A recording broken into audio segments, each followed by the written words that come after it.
ಉಪಚುನಾವಣೆ ಕ್ಲೈಮ್ಯಾಕ್ಸ್ ಹಂತಕ್ಕೆ ಬಂದು ತಲುಪಿದೆ. ನಾಳೆ ಬಹಿರಂಗ ಪ್ರಚಾರ ಅಂತ್ಯ ಆಗುತ್ತೆ. BY ವಿಜೇಂದ್ರ ಅವರು ಕೂಡ ದಾವಣಗೆರೆ ದಕ್ಷಿಣ ಕ್ಷೇತ್ರದಲ್ಲಿ ಅಬ್ಬರದ ಪ್ರಚಾರಕ್ಕೆ ಮುಂದಾಗಿದ್ದಾರೆ. ನಮ್ಮ ಜೊತೆ ಇದ್ದಾರೆ, ಮಾತನಾಡಿಸ್ತೀನಿ. ನಾನು ಸಾಕಷ್ಟು ಪ್ರಶ್ನೆಗಳಿದೆ ಅವ್ರನ್ನ ಕೇಳಲಿಕ್ಕೆ.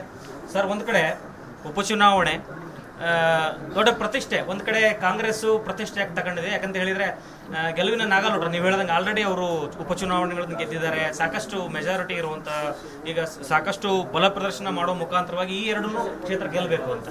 ಒಂದು ಕಡೆ ವಿರೋಧ ಪಕ್ಷದಲ್ಲಿ ನೀವು ರಾಜ್ಯಾಧ್ಯಕ್ಷರಾಗಿ ಇದೊಂದು ಚಾಲೆಂಜ್, ಇದು ಸವಾಲನ್ನು ಯಾವ ರೀತಿ ಸ್ವೀಕರಿಸಿದ್ರಿ ನೀವು?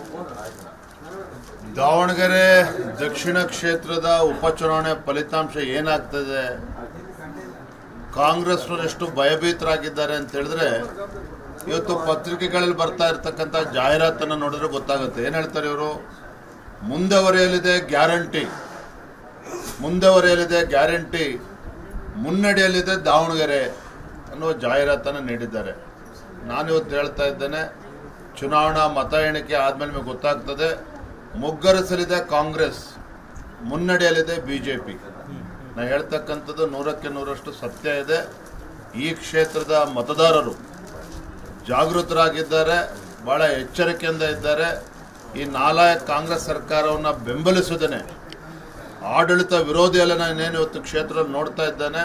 ಇವತ್ತು ಇದೆಲ್ಲದರ ಪರಿಣಾಮ ನಮ್ಮ ಮಿತ್ರರಾಗಿರ್ತಕ್ಕಂಥ ಕಡು ಬಡ ಕುಟುಂಬದಿಂದ ಬಂದಿರತಕ್ಕಂಥ ಶ್ರೀನಿವಾಸ್ ದಾಸ್ ಕರಿಯಪ್ಪ ಅವರು ದೊಡ್ಡ ಒಂದು ಹಂತದಲ್ಲಿ ಗೆಲ್ತಾರೆ, BJP ಗೆಲ್ತದೆ. ಸರ್, ಸಿದ್ದರಾಮಯ್ಯನವರು ನಾಯಕತ್ವ ಬದಲಾವಣೆ ಅದು ಇದು ಚರ್ಚೆಗಳ ನಡುವೆ ಈ ಉಪಚುನಾವಣೆಗಳು ಸಿದ್ದರಾಮಯ್ಯನ ದೃಷ್ಟಿಕೋನದಲ್ಲಿ ಯಾವ ರೀತಿ ಇರಬಹುದು? ಒಂದು ವೇಳೆ ನಾಯಕತ್ವ ಬದಲಾವಣೆ ವಿಚಾರದಲ್ಲಿ ಇವೆರಡೂ ಎಲೆಕ್ಷನ್ ಗೆದ್ಕೊಂಡೇ ಹೋಗಬೇಕು, ನಿರ್ಗಮನ ಮಾಡಬೇಕು ಅನ್ನುವಂಥ ನಿಟ್ಟಿನಲ್ಲಿ ಚಿಂತನೆ ಇದೆಯಾ? ನಿಮ್ಗೆ ಇಂಟರ್ನಲ್ಲಿ ಬಂದಿರುವಂಥ ಮಾಹಿತಿ ನೋಡಬಹುದು. ಚುನಾವಣೆ ಫಲಿತಾಂಶ ಬಂದ ನಂತರದಲ್ಲಿ ಆಡಳಿತ ಪಕ್ಷದಲ್ಲಿ ಯಾವ ರೀತಿ ಭೂಕಂಪ ಆಗ್ತದೆ ನಾನು ಈಗ ಚರ್ಚೆ ಮಾಡೋದಕ್ಕೆ ಹೋಗೋದಿಲ್ಲ. ಅವರ ಆಂತರಿಕ ವಿಚಾರ. ಚಲವಾದಿ ನಾರಾಯಣ ಸ್ವಾಮಿ ಅವರು ಹೇಳ್ತಾ ಇದ್ರು ಆಗಲೇ, ನಿಮ್ಮ ಮುಖಂಡರು, ಇದು ಮುಖ್ಯಮಂತ್ರಿಗಳಾಗಿ ಮುಂದಿನ ಸಲ ಬರುವಾಗ ಅವರು ಮುಖ್ಯಮಂತ್ರಿಗಳಾಗಿ ಬರೋದಿಲ್ಲ ಇಲ್ಲ ಅಂತ, ದಾವಣಗೆರೆಗೆ ಬರೋದೇ ಇಲ್ಲ ಅವರು ಮುಖ್ಯಮಂತ್ರಿಗಳಾಗಿ.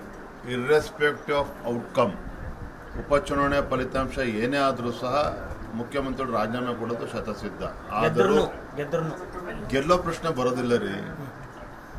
ನಾನು ಹೇಳ್ತಾ ಇದ್ದೀನಲ್ಲ, ನಾನು ಈ ರೀತಿ ಜನ ಆಕ್ರೋಶ ಸರ್ಕಾರದ ವಿರುದ್ಧ ಇದೆ ಅಂತ ಹೇಳಿದ್ರೆ, ದಾವಣಗೆರೆ ದಕ್ಷಿಣ ಕ್ಷೇತ್ರದಲ್ಲಿ ಅಭ್ಯರ್ಥಿ ಚುನಾವಣಾ ಪ್ರಚಾರಕ್ಕೆ ಹೋದರೆ ಅವರಿಗೆ ಚೀಮಾರಿ ಹಾಕಿರ್ತಕ್ಕಂಥ ಘಟನೆಗಳು ಕೂಡ ನಡೆದಿದ್ದಾವೆ. ತಾಯಂದರು ಚಾಟಿ ಬೀಸಿದ್ದಾರೆ ಸಂಸದರಿಗೆ.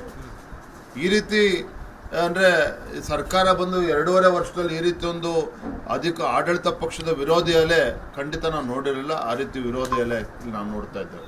ಇಲ್ಲಿ ಓಟಿಗೆ ಇಷ್ಟು ಅಂತ ಕೊಡುವಾಗ್ಲೂ ಕೂಡ ಭೇದ ಭಾವ ಮಾಡ್ತಿದ್ದಾರೆ. ಮುಸ್ಲಿಮ್ಸ್ಗೆ 10,000, ಹಿಂದೂಗಳಿಗೆ 7,000, 5,000 ಕೊಡ್ತಿದ್ದಾರೆ ಅಂತ ಹೇಳಿ ಚಲವಾದಿ ನಾರಾಯಣ ಸ್ವಾಮಿ ಅವರು ಹೇಳ್ತಾ ಇದ್ರು. ಮತ್ತೆ ತಿರ್ಗಾ ನಾ ಅದೇ ಪ್ರಶ್ನೆಗೆ ಬರ್ತೀನಿ, ಇಲ್ಲಿನೂ ಭೇದ ಭಾವ ಆಗ್ತಿದೆಯಾ? ಹಾಗಾದ್ರೆ ಮತದಾರರು ಏನು ಮಾತನಾಡ್ತಾ ಇದ್ದಾರೆ ಅಂತ ಹೇಳಿದ್ರೆ, ಕಾಂಗ್ರೆಸ್ ನೋಟು, BJPಗೆ ಓಟು, ಕಾಂಗ್ರೆಸ್ಸಿನ ನೋಟು BJPಗೆ ಓಟು. ನಾನು ಹೇಳ್ತಾ ಇಲ್ಲ, ನಮ್ಮ ಕಾರ್ಯಕರ್ತರು ಹೇಳ್ತಾ ಇಲ್ಲ, ಮತದಾರಿ ಮಾತನ್ನು ಹೇಳ್ತಾ ಇದ್ದಾರೆ. ಅಂದರೆ ಎಷ್ಟು ಸಿಟ್ಟಿದೆ ಸರ್ಕಾರದ ಬಗ್ಗೆ, ಕಾಂಗ್ರೆಸ್ ಪಕ್ಷದ ಬಗ್ಗೆ, ಅವ್ರ ವ್ಯವಸ್ಥೆ ಬಗ್ಗೆ ಅಂತೇಳಿ. ಮತ್ತು ನಾನು ಹೋಗ್ತಾ ಇದ್ದಿಲ್ಲ, ನಾನು ಗ್ರಾಮೀಣ ಭಾಗದಲ್ಲಿ ಹೋದಾಗ ಜನ ಮಾತನಾಡೋದು, ಸಾಕು ಇವ್ರ ಸವಾಸ, ನಾವ್ಯಾಕೆ ಅವ್ರು ಹೋಗಿ ಮನೆ ಬಾಗಿಲು ನಿಂತ್ಕೋಬೇಕು? ನಮಗೆ ಶ್ರೀನಿವಾಸ್ ದಾಸ್ ಕರಿಯಪ್ಪ ಅಂತ ಒಳ್ಳೆ ಕ್ಯಾಂಡಿಡೇಟ್ ನೀವು ಕೊಟ್ಟಿದ್ದೀರಿ. ನಮ್ದು ಏನೇ ಸಮಸ್ಯೆ ಇದ್ರೂ ಕೂಡ ಹೆಲಿಕಾಪ್ಟರ್ ಬಿಟ್ಬಿಟ್ಟು ನಡ್ಕೊಂಡು ಬರ್ತಾರೆ ನಮ್ಮ ಅಭ್ಯರ್ಥಿ, ನಿಮ್ಮ BJP ಅಭ್ಯರ್ಥಿ. ಅಂಥವ್ರು ಬೇಕು ನಮಗೆ. ಜನಾನುರಾಗಿಯಾಗಿ ಸೇವೆ ಮಾಡ್ತಕ್ಕಂಥವ್ರು ಬೇಕು, ಪ್ರಾಮಾಣಿಕವಾಗಿ ಸೇವೆ ಮಾಡ್ತಕ್ಕಂಥವ್ರು ಬೇಕು, ನಮಗೆ ಕೈ ಸಿಗ್ತಕ್ಕಂಥ ಶಾಸಕರು ಬೇಕು. ಇದು ಜನರ ಅಪೇಕ್ಷೆನೂ ಇದೆ, ನಿರೀಕ್ಷೆನೂ ಕೂಡ ಇದೆ. ಹಾಗಾಗಿ ಇವತ್ತು ನಮ್ಮ ಶ್ರೀನಿವಾಸ್ ದಾಸ್ ಕರಿಯಪ್ಪ ಗೆಲ್ತಾರೆ. ಅದಕ್ಕೆ ನಾನು ಈ ಮಾತನ್ನು ಹೇಳ್ತಾ ಇರೋದು. ಇಂಟರ್ನಲ್ಲಿ BJPಗೆ ಶಾಮನೂರು ಶಿವಶಂಕರಪ್ಪನವ್ರ ಕುಟುಂಬದ ಮೇಲಾಗಲಿ, ಅವರ ಕ್ಯಾಂಡಿಡೇಟ್ ಈಗ ಅವ್ರ ಮೊಮ್ಮಗನ ಮೇಲಾಗಲಿ ಕರೆಕ್ಟಸೇ ಇಲ್ವಾ? ಅಂದರೆ ನಿಮ್ಮ ತಂದೆಯವರ ಕಾಲದಿಂದನೂ ಕೂಡ ಒಂದು ಒಳ್ಳೆ ಬಾಂಧವ್ಯ ಇತ್ತು. ರಾಜಕಾರಣ ಅಂತ ಬಂದಾಗ ಒಳಗೆ ಆ ಕರೆಕ್ಟಸಿ ಅದು ಮೈನಸ್ ಆಗುತ್ತಾ ಅಂತ BJP? ನೋಡ್ರಿ, ಯಾವನು ಏನು ಬೇಕಾದ್ರೂ ಹೇಳಿಕೆ ಕೊಡ್ಕೊಳ್ಳಿ. ಇವತ್ತು ಯಡಿಯೂರಪ್ಪನವರು ಕಷ್ಟಪಟ್ಟು ಬೆವರು ಸುರಿಸಿ ಪಕ್ಷವನ್ನು ಕಟ್ಟಿರ್ತಕ್ಕಂಥ ಒಬ್ಬ ಮಹಾನ್ ನಾಯಕ, ರೈತ ನಾಯಕ, ಮಾಜಿ ಮುಖ್ಯಮಂತ್ರಿಗಳು. ಪಕ್ಷದ ವಿಚಾರ ಬಂದಾಗ ಯಾವತ್ತೂ ಕೂಡ ಯಡಿಯೂರಪ್ಪನವರು ಪಕ್ಷಕ್ಕೆ ದ್ರೋಹ ಮಾಡುವಂಥ ಕೆಲಸ ಯಾವತ್ತೂ ಕೂಡ ಮಾಡಿಲ್ಲ. ನಾನು ಯಡಿಯೂರಪ್ಪನವ್ರ ಮಗನೇ, ವರಿಷ್ಠರು ನನ್ನನ್ನು ರಾಜ್ಯದ ಅಧ್ಯಕ್ಷನಾಗಿ ಜವಾಬ್ದಾರಿ ಕೊಟ್ಟಿದ್ದಾರೆ. ಪಕ್ಷಕ್ಕೆ ಅನ್ಯಾಯ ಆಗಬಾರ್ದು, ನಮ್ಮ ಕಾರ್ಯಕರ್ತರಿಗೆ ಅನ್ಯಾಯ ಆಗಬಾರ್ದು. ಯಾವತ್ತೂ ಕೂಡ ಕಾರ್ಯಕರ್ತರ ಜೊತೆ ನಾನು ಇರ್ತೇನೆ. ಅದರ ಅರ್ಥ ನಿಮ್ಗೆ ಅರ್ಥ ಆಗಿದೆ ಅಂತ ನಾನು ಭಾವಿಸ್ತೇನೆ. ಎಸ್ ಖಂಡಿತ. ಒಂದು ಜಮೀರ್ ಅಹ್ಮದ್ ಅವ್ರನ್ನ ಕರ್ಕೊಂಡು ಬಂದು ನಿನ್ನೆ ಅದೇ ಕಬಾಬ್ ತಿನ್ಸೋದು, ಸಿಹಿ ತಿನ್ಸೋದು, ಊಟ ಮಾಡಿಸೋದು ಎಲ್ಲ ಮಾಡಿದ್ರು. ಸೊ ಒಂದು ರೀತಿ ಅದನ್ನೆಲ್ಲ ನೋಡಿದಾಗ ಏನು ವಿಶ್ಲೇಷಣೆ ಮಾಡ್ಬೋದು ನೀವು ರಾಜ್ಯಾಧ್ಯಕ್ಷರಾಗಿ? ಕಾಂಗ್ರೆಸ್ ಅಲ್ಪಸಂಖ್ಯಾತರು ಗೊತ್ತಾಗ್ಬಿಟ್ಟಿದೆ. ಈ ಕಾಂಗ್ರೆಸ್ನವ್ರು ಏನಿದ್ದಾರೆ ಅಂದರೆ ಇವರು ಕಬಾಬ್ ಮೇ ಹಡ್ಡಿ ಅಂತೇಳಿ ಗೊತ್ತಾಗಿದೆ. ಇವ್ರನ್ನ ನಂಬ್ಕೊಂಡು ನಾಳೆ ಕಾಂಗ್ರೆಸ್ಸನ್ನು ನಂಬ್ಕೊಂಡು ನಮ್ಮ ಯಾರೂ ಉದ್ಧಾರ ಆಗಲ್ಲ ಅನ್ನೋದು ಕೂಡ ಅರ್ಥ ಆಗಿದೆ. ಬಿ ಜೆ ಪಿಯವ್ರು ಗೆಲ್ಲಲಿ ಬಿಡ್ರಿ, ಯಾಕೆ ನಾವು ಪದೇ ಪದೇ ಕಾಂಗ್ರೆಸ್ಸನ್ನು ಗೆಲ್ಲಿಸ್ಬೇಕು? ಇವ್ರು ಬೂಟ್ ಪಾಲಿಷ್ ಮಾಡೋಕ್ಕೆ ನಾವು ಮುಸಲ್ಮಾನರು ಇರೋದಾ? ಇದನ್ನು ಜನಸಾಮಾನ್ಯರು ಮಾತನಾಡ್ತಾ ಇದ್ದಾರೆ. ನಾನಂತೂ ಯಾವುದೇ ಚುನಾವಣೆ ನೋಡಲಿಲ್ಲ. ನಾನು ಮುಸಲ್ಮಾನರು ಓಣಿಲಿ ಹೋಗಬೇಕಾದ್ರೆ ನೀವು ಗೆಲ್ತೀರಿ ಅಂತ ಹೇಳ್ತಾರೆ, ನಿಮಗೆ ಒಳ್ಳೇದಾಗ್ತದೆ ಅಂತ ಹೇಳ್ತಾರೆ. ಓಪನ್ ಆಗಿ ಇದನ್ನು ಮಾತನಾಡ್ತಾ ಇದ್ದಾರೆ. ಹಾಗಾಗಿ ಅಲ್ಪಸಂಖ್ಯಾತರು ಯಾವ ಪ್ರಮಾಣದಲ್ಲಿ ನಮಗೆ ವೋಟ್ ಮಾಡ್ತಾರೆ ಅದು ಕಾಲ ನಿರ್ಧರಿಸ್ತದೆ. 9 ಮತ ಎಣಿಕೆ ಆದಮೇಲೆ ಗೊತ್ತಾಗುತ್ತೆ. ಆದರೆ ಒಂದು ಹೇಳ್ತೇನೆ, ಇವತ್ತು ಮುಖ್ಯಮಂತ್ರಿಗಳು ಹತಾಶರಾಗಿರೋದು ನೋಡಿದ್ರೆ ನಿಮ್ಗೆ ಗೊತ್ತಾಗ್ತದೆ.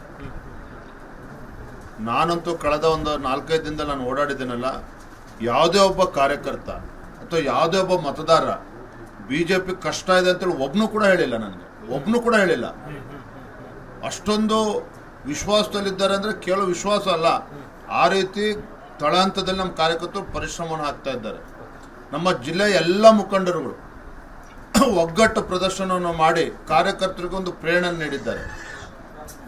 ಮತದಾರರು ಕೂಡ ಅದಕ್ಕೆ ನಮಗೆ ಸ್ಪಂದಿಸ್ತಾ ಇದ್ದಾರೆ. ಉಪಚುನಾವಣೆಗಳಲ್ಲೂ ಸಹಿತ ಗೆದ್ಕೊಂಡು ಬಂದಿರುವಂಥ ಕಾಂಗ್ರೆಸ್ಗೆ ನಾಗಾಲೋಟಕ್ಕೆ ಬ್ರೇಕ್ ಬೀಳುತ್ತೆ ಅಂತ ನೀವು ಆಗಲೇ ಸುದ್ದಿಗೋಷ್ಠಿಯಲ್ಲಿ ಹೇಳಿದ್ರಿ. ಇದು ಮುಂದಿನ ಚುನಾವಣೆಯಲ್ಲಿ ಇದು ನಿಮ್ಗೆ ಒಂದು ಎಚ್ಚರಿಕೆ ಗಂಟೆ ಆಗುತ್ತೆ ಅನ್ನುವಂಥದ್ದು ಜನ ರವಾನೆ ಮಾಡ್ತಾರ ಸಂದೇಶನ ಕಾಂಗ್ರೆಸ್ಗೆ? ಫಲಿತಾಂಶ ಬಂದಮೇಲೆ ಮಾತನಾಡ್ತಾನೆ. ಏನೇ ಮಾತನಾಡಿದ್ರು ಹೆಚ್ಚಾಗ್ತದೆ. ದಾವಣಗೆರೆ ದಕ್ಷಿಣ ಕ್ಷೇತ್ರದಲ್ಲಿ BJP ಯಾವತ್ತೂ ಕೂಡ ಗೆದ್ದಿಲ್ಲ ಅನ್ನೋದು ಕೂಡ ನಂಗೆ ಗೊತ್ತಿದೆ. ಆದರೆ ಇವತ್ತು ಮತ್ತೆ ಹೇಳ್ತಾ ಇದ್ದಾನೆ, ಒಂದು ಐತಿಹಾಸಿಕ ಗೆಲುವು ಭಾರತೀಯ ಜನತಾ ಪಾರ್ಟಿದು ಆಗ್ತದೆ. ಖಂಡಿತ ಅದನ್ನು ಯಾರೂ ಕೂಡ ತಪ್ಪಿಸೋದಕ್ಕೆ ಸಾಧ್ಯ ಇಲ್ಲ. ಮುಖ್ಯಮಂತ್ರಿಗಳು ನಮ್ಮ ರಾಜ್ಯದ ಮುಖ್ಯಮಂತ್ರಿಗಳಲ್ಲ, ತೆಲಂಗಾಣ ಹಿಮಾಚಲ ಮುಖ್ಯಮಂತ್ರಿಗಳು ಕರ್ಕೊಂಬಂದು ಕೂತರು ಕೂಡ ಕಾಂಗ್ರೆಸ್ಸನ್ನು ಗೆಲ್ಸೋಕ್ಕೆ ಆಗೋದಿಲ್ಲ. ಇದು ವಾಸ್ತವಿಕ ಸತ್ಯ. ಎಸ್, ಇದು ವಿಜೇಂದ್ರ ಅವರ ಮಾತು. ಒಟ್ಟಾರೆ ಕಾನ್ಫಿಡೆನ್ಸ್ ಅಲ್ಲಿ ಇದ್ದಾರೆ, ಗೆದ್ದೇ ಗೆಲ್ತೀವಿ ಅನ್ನೋದನ್ನ. ಫಲಿತಾಂಶ ಬಂದ ಮೇಲೆ ಕಾದ್ ನೋಡಬೇಕು ಅನ್ನುವಂಥ ಮಾತನ್ನು ಕೂಡ ಹೇಳಿದ್ದಾರೆ. ಎಸ್, ಇದು ಗೆದ್ದೇ ಗೆಲ್ತೀವಿ ಅನ್ನುವಂಥ ವಿಶ್ವಾಸ ವ್ಯಕ್ತಪಡಿಸಿದ್ದಾರೆ. ಕಾದ್ ನೋಡೋಣ ಏನಾಗುತ್ತೆ ಅಂತ. ಕ್ಯಾಮ್ರಾ ಪರ್ಸನ್ ಕಿರಣ್ ಜೊತೆ ಪವನ್, ಏಷ್ಯಾನೆಟ್ ಸುವರ್ಣ ನ್ಯೂಸ್, ದಾವಣಗೆರೆ.